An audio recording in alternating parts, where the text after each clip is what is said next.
Hey there, Euro Lemons, Mr. Herman here, and this is going to be the video for exercise 10C, selections, also known as combinations.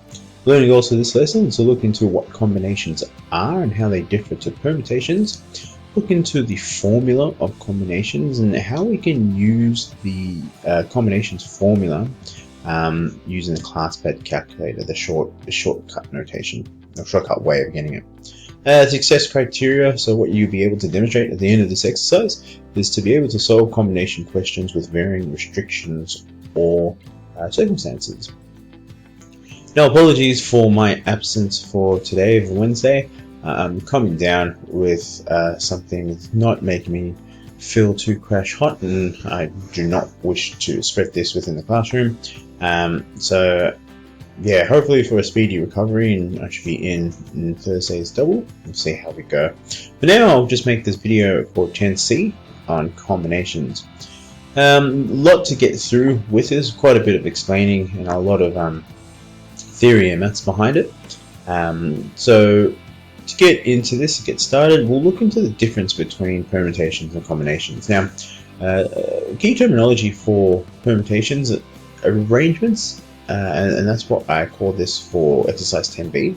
Arrangements is one way of explaining what a permutation is, where selections is the terminology used combinations. And if you keep these two words at the back of your head, it should help you define the differences between the two. So how do we define the difference? Let's jump straight into an example. 4-digit phone code. So most people have some type of code on their phone for privacy reasons. Traditionally, 4-digit PIN codes were used. If you've got an Apple iPhone, I think they've increased it to 6 digits. You can change it to 4 digits if you want. I know Samsung also has this option, but there's also different ways of obtaining access to your phone, face recognition. There's little things where you draw certain lines, but for the sake of this example, let's just go with a 4-digit phone code. Now, permutation we saw the other day on Monday's class. A permutation involves figuring out how many objects you have to choose and then inserting it into how many spaces you have. In this case, we've got 10 different digits that vary from 0 to 9. So we've got 10 digits here. And we insert these digits into the actual spaces in here. Now, if the digits can repeat, okay, so if the digits can repeat, what we end up with is this 10 spaces to use here, times 10, times 10, times 10. So this is for if they can repeat. And this just ends up being 10 to the power of 4 ways of getting a 4-digit code. And this is just the traditional way. And you can think about this. You can have numbers from 0000 all the way up to 9999, which means there are 10,000 different numbers that you can choose from, which is effectively 10 to the power 4. Now let's assume that you can't repeat a number. So once you've put a number in, it can't be used again. How many ways would you get? And then there was a formula that we used, but for this sake, you have 10 available numbers to choose from. Then this cascades down until we get to 7. So this ended up being 10 times 9 times 8 times 7. Or another way that we could work this out, it was 10 factorial over 10 minus 4 factorial. Or 10 factorial minus, 10 factorial over 6 factorial. And that was the way that we obtained the answer to get a non-repeating number. So, and you can work this out to get whatever number that happens to be. Obviously, it was going to be less because it's not going to be any repeating number. So permutations, where to see a non-repeating number approach to this. But how this differs to combinations, say for instance, we were to apply this same rule where we have 4 different digits that we can put into here. Again, these digits vary from 0 to 9. Now, in this particular case, order makes a difference. Now, what do I mean by that? Order makes a difference. Let's say, for instance, if I had a particular pin code of some sort, and I'm going to focus just on the non-repeating numbers, and my pin code was 3652. Okay, so I have a pin code 3652, non-repeating numbers. If I were to use these same numbers again, just change the order in which it's in to 6, 5, 3. So I just swapped the 2 and 3. This particular pin code here is different to this particular pin code here. In fact, I can come up with all the varying ways in which I can get a pin code using these 4 different digits. I mean, I can have 6523, I can have 5632, but effectively there are going to be 4 factorial ways that I can obtain these pin codes. What combinations look into, and the key word here is combining. If I took the same premise where I had a 4-digit code and I said, oh, I'm going to use 3652 again, like in the previous example, and I said, okay, here are my 4 digits, and then I said, okay, another 4-digit code is 2653. Well, these set of numbers are the same set of numbers within here. So because there is a combination of the same numbers, this set of numbers here and these set of numbers here are actually considered the same. And so the order of these numbers, they make no difference. It makes no difference. We are combining for these particular examples. I'm sorry, you can hear Monty, my son, in the background. These particular examples here, these 4 numbers are actually the same as these ones here if we are talking about combinations. So the combination of 5362 is also considered the same. So in fact, using these 4 particular numbers, there are going to be 4 factorial ways in which using these 4 particular numbers are the same. There are 4 factorial same combinations. So the main difference between permutations and combinations is that permutations, the order makes a difference. Where you place that number will make a difference. So this is considered as 1, this particular permutation, and this is considered as 2. Well, these numbers here, 3652 and 2653, they're the same. They are the same. Now, a good way of seeing the main difference between how this works is not necessarily with 4-digit phone codes, but more to do with choosing a soccer team. Permutation or combination. Which one? Oh, it keeps swiping. Here we go. Which one is the best approach? Permutation or combination. So, let's say for instance, there's a particular person here,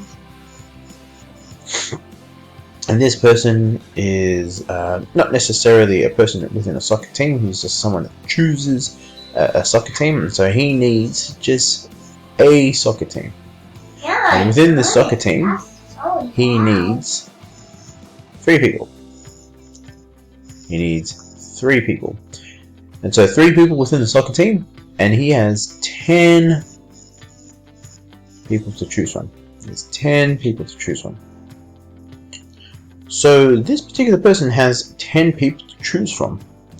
And if he chose 3 people, say person 1, person 2, and person 3, and put these 3 particular people into the team, it doesn't necessarily matter what the different order these people get put into, whether it's 1, 2, 3, or 2, 3, 1, 3, 2, 1. It doesn't matter.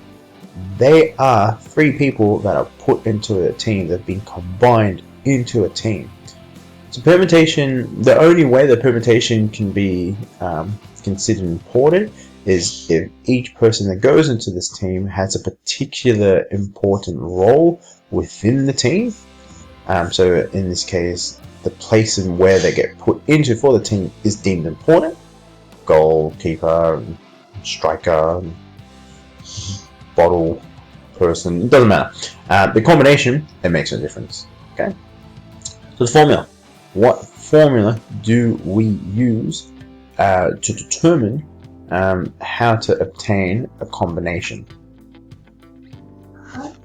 The formula that is used for this particular combination is actually quite similar to the permutation formula. We have n factorial over n minus r factorial.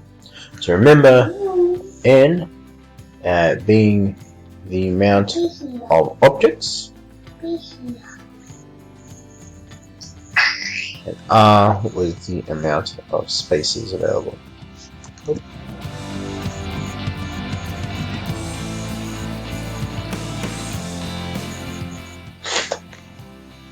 So this is a formula here which looks pretty much identical to the permutation formula. There's just a few things that we need to change here and add within here. N is still going to be the objects, but R, instead of it being spaces like in permutations, this is actually going to be the group size. We still use the same letter, but when it comes to combination, what we're actually referring to is the group size. So if I have a certain amount of objects, and I want to determine, say maybe there were 7 objects in a group size of 6, and I want to determine how many ways of 7 objects can I get 6 of them in a combination, group size is the correct terminology for that. So the actual formula itself is n factorial over open bracket n minus r factorial, close bracket factorial. The only difference is that we are also dividing this by r factorial. Now where this comes from the fact that we are over counting because of the permutation. We are over counting by r factorial dependent on what the group size is going to be, like we just saw in the previous example. So this is just simply divided by, okay? And the actual lettering system for this is N and unoriginally CR. So permutation had NPR, this one has NCR, and obviously C standing for combination.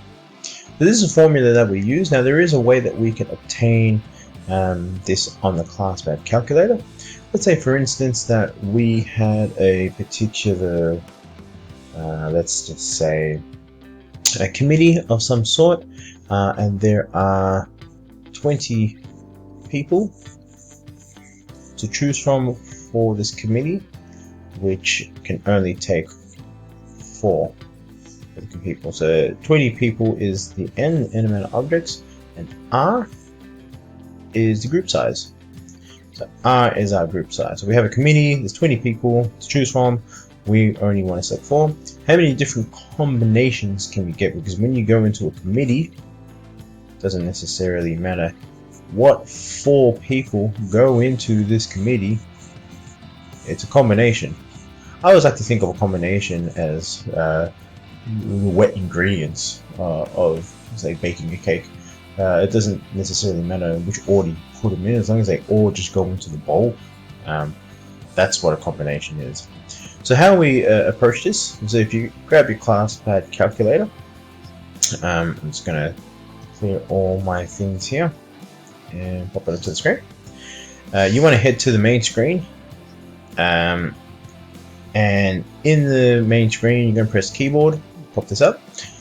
Now a lot of people didn't know this. This also works for permutations as well. There's a down button here which comes up with 3 other categories to choose from, and within here we're going to click on advanced, and here we can see the 2 different NPR and NCR formulas that we can use. And how this is laid out is just a little bit different than your scientific calculator. We want to get the combination of NCR of 20 objects in 4 different spaces. So we're going to press that. We're going to put 20 separated by a comma, which you can find here, and then put 4. So this equates to, combination-wise, there are 4,845 different combinations you can get. If there are 20 people and you want to select 4 of them for the community. Also works with NPR, so the permutation as well.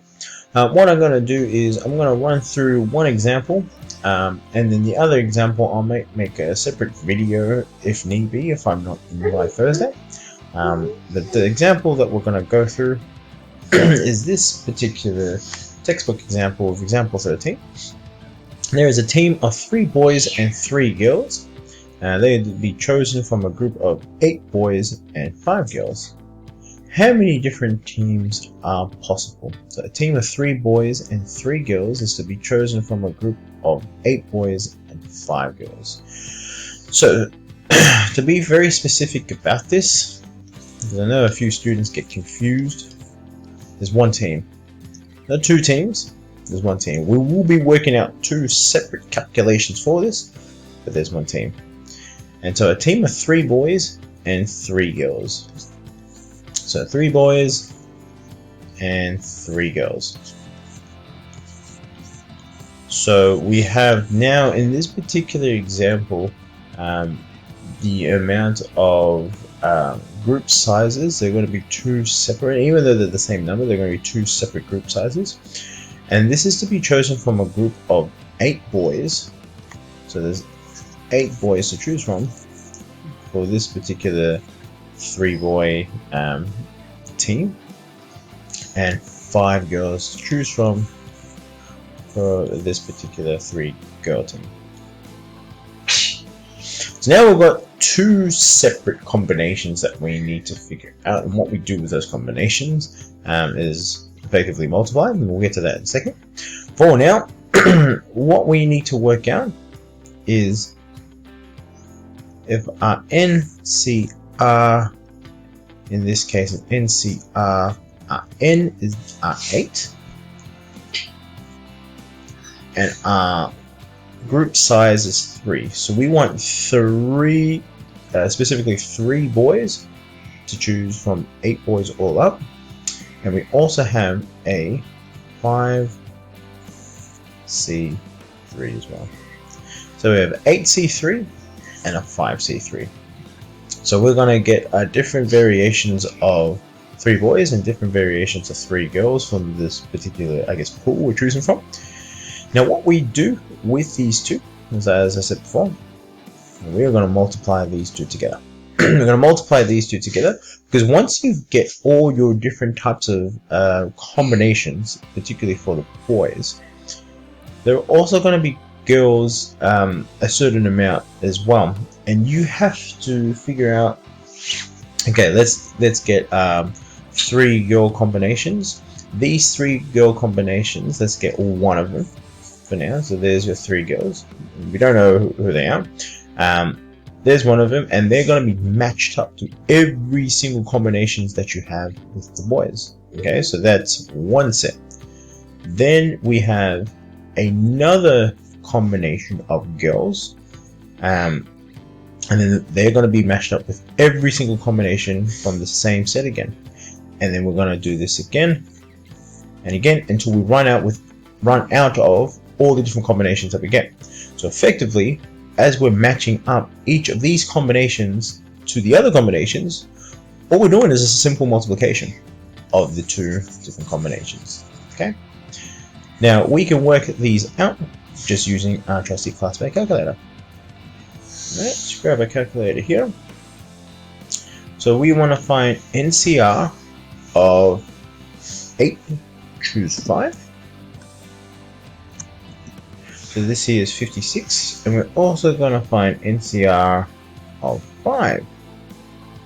Not 8, choose 5, sorry, 8, choose 3. I'm getting two numbers mixed up. So 8, choose 3. Which coincidentally happens to be the same. And we're also going to find 5, choose 3, which is 10. So there are 56 different ways for our boy combinations, and we're going to match these up with the 10 different ways we can do with 3 girls from a selection of 5 girls to choose from. So 56 times 10, this gives us 560 different team combinations we can have based on these this scenario where we have 3 boys and 3 girls from a pool of 8 boys and 5 girls. I'm going to leave it there. On the sheet that you have, you will see which questions you need to work on, but there is an example and there is a little explanation that I want to go through. So attempt as many questions as you can. If there are some questions that you get stuck on, please don't fret, because we're still going to go through some more within Thursday's class, whether that's face-to-face or whether that's on this video that I provide to you. Anyways, it is 20 past 11 at night. I'm going to get some well-needed rest. Alright, hopefully I see you guys on Thursday. Bye.